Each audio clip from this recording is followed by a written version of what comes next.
ജ്ഞാനം 12-ാം അധ്യായം. കർത്താവേ, സകലത്തിലും അങ്ങയുടെ അക്ഷയമായ ചൈതന്യം കുടികൊള്ളുന്നു. പാപികൾ പാപവിമുക്തരാകാനും അങ്ങയിൽ പ്രത്യാശ അർപ്പിക്കാനും വേണ്ടി അങ്ങ് അധർമ്മികളെ പടിപടിയായി തിരുത്തുന്നു.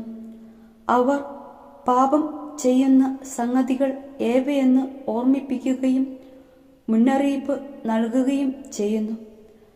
മന്ത്രവാദം, അവിശുദ്ധമായ അനുഷ്ഠാനങ്ങൾ, നിഷ്ഠൂരമായ ശിശുഹത്യ, മനുഷ്യക്കുരുതി നടത്തി രക്തമാംസങ്ങൾ ഭുജിക്കൽ എന്നീ മ്ലേച്ഛാചാരങ്ങൾ നിമിത്തം അങ്ങയുടെ വിശുദ്ധ ദേശത്തെ ആദ്യ നിവാസികളെ അങ്ങ് വെറുത്തു. നിസ്സഹായരായ കുഞ്ഞുങ്ങളെ, വധിച്ച മാതാപിതാക്കളെ ഞങ്ങളുടെ പൂർവികരാൽ നശിപ്പിക്കാൻ അങ്ങ് മനസ്സായി. അങ്ങേക്ക് ഏറ്റവും പ്രീതിജനകമായ രാജ്യം ദൈവദാസരായ ഞങ്ങൾ കുടിയേറി സ്വന്തമാക്കാനായിരുന്നു ഇത്. മർത്യരായ അവരോട് പോലും അങ്ങ് ദയ കാണിച്ചു. അവരെ ക്രമേണ നശിപ്പിക്കാൻ അങ്ങയുടെ സൈന്യത്തിൻ്റെ മുന്നോടിയെന്ന പോലെ അങ്ങ് കടന്നലുകളെ അയച്ചു. അധർമ്മികളായ അവരെ യുദ്ധത്തിൽ നീതിമാന്മാരുടെ കരങ്ങളിൽ ഏൽപ്പിക്കാനോ ഹിംസ്ര ജന്തുക്കളുടെ ഒറ്റ കുതിപ്പുകൊണ്ടോ അങ്ങയുടെ ദൃഢമായ ഒരു വാക്കുകൊണ്ടോ നശിപ്പിക്കാനോ കഴിയാഞ്ഞിട്ടല്ല ഇങ്ങനെ ചെയ്തത്. അവരുടെ ജനനം തിന്മയിലാണെന്നും ദുഷ്ടത അവർക്ക് ജന്മസിദ്ധമെന്നും അവരുടെ ചിന്താഗതിക്ക് മാറ്റമില്ലെന്നും അങ്ങ് അറിഞ്ഞിട്ടും അവരെ പടിപടിയായി ശിക്ഷിച്ച് അനുതപിക്കാൻ അങ്ങ് അവർക്ക് അവസരം നൽകി.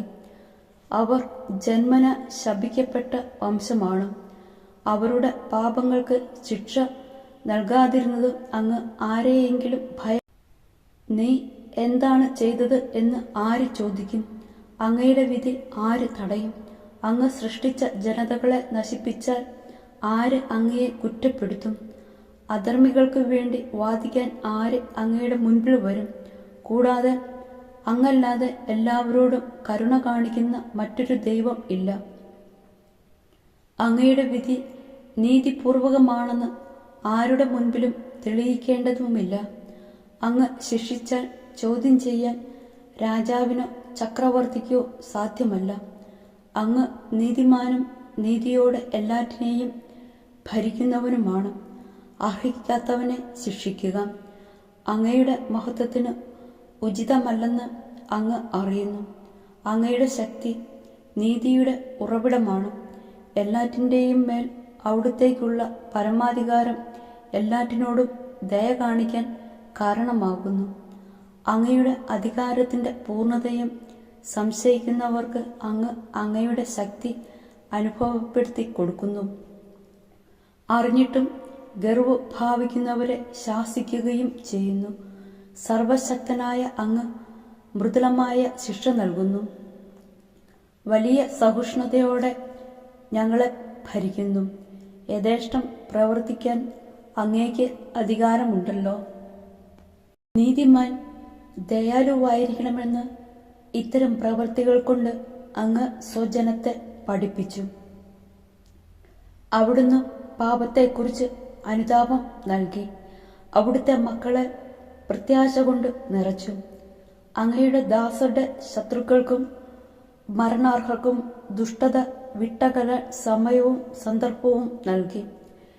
ഇത്ര വലിയ സൂക്ഷ്മതയോടും കാരുണ്യത്തോടും കൂടിയാണ് അങ്ങ് അവരെ ശിക്ഷിച്ചതെങ്കിൽ ഉത്തമ വാഗ്ദാനങ്ങൾ നിറഞ്ഞ ഉടമ്പടി അങ്ങ് നൽകിയ പിതാക്കന്മാരുടെ മക്കളായ അങ്ങയുടെ പുത്രന്മാരെ എത്രയധികം ശ്രദ്ധയോടെയാണ് അങ്ങ് വിധിച്ചത്. ഞങ്ങൾ വിധിക്കുമ്പോൾ ഞങ്ങൾ അങ്ങയുടെ ദയ ഓർക്കാനും വിധിക്കപ്പെടുമ്പോൾ ദയ പ്രതീക്ഷിക്കാനും വേണ്ടിയാണ് അങ്ങ് ഞങ്ങളെ തിരുത്തുമ്പോൾ ഞങ്ങളുടെ ശത്രുക്കൾക്ക് 10,000 ഇരട്ടി പ്രഹരം നൽകുന്നത്. അധർമ്മികൾ തെറ്റായ ജീവിതം നയിച്ചു. അവരുടെ മ്ലേച്ഛതകൾ കൊണ്ടുതന്നെ അവിടുന്ന് അവരെ പീഡിപ്പിച്ചു. അതിനിന്ദ്യമായ ജന്തുക്കളെപ്പോലും ദൈവങ്ങളായി ആരാധിച്ച് അവർ തെറ്റായ പാതയിൽ ബഹുദൂരം സഞ്ചരിച്ചു. ബുദ്ധിഹീനരായ ശിശുക്കളെപ്പോലെ അവർ വഞ്ചിക്കപ്പെട്ടു. ഭോഷരായ കുട്ടികളെ എന്ന പോലെ വിധിന്യായത്താൽ അങ്ങ് അവരെ പരിഹസിച്ചു. ലഘു ശിക്ഷകളുടെ താക്കീത് ഗൗനിക്കാത്തവർ ദൈവം നൽകുന്ന അർഹമായ ശിക്ഷ അനുഭവിക്കും. ദേവന്മാർ എന്ന് തങ്ങൾ കരുതിയവയിലൂടെ തന്നെ തങ്ങൾ ശിക്ഷിക്കപ്പെട്ടപ്പോൾ ആ യാതനയിൽ അവർക്ക് അവയുടെ നേരെ കോപം തോന്നി. തങ്ങൾ അറിയാൻ കൂട്ടാക്കാത്ത അവിടുന്നാണ് സത്യദൈവമെന്ന് അവർ മനസ്സിലാക്കുകയും അംഗീകരിക്കുകയും ചെയ്തു. അതിനാൽ ഏറ്റവും വലിയ ശിക്ഷാവിധി അവർക്ക് ലഭിച്ചു.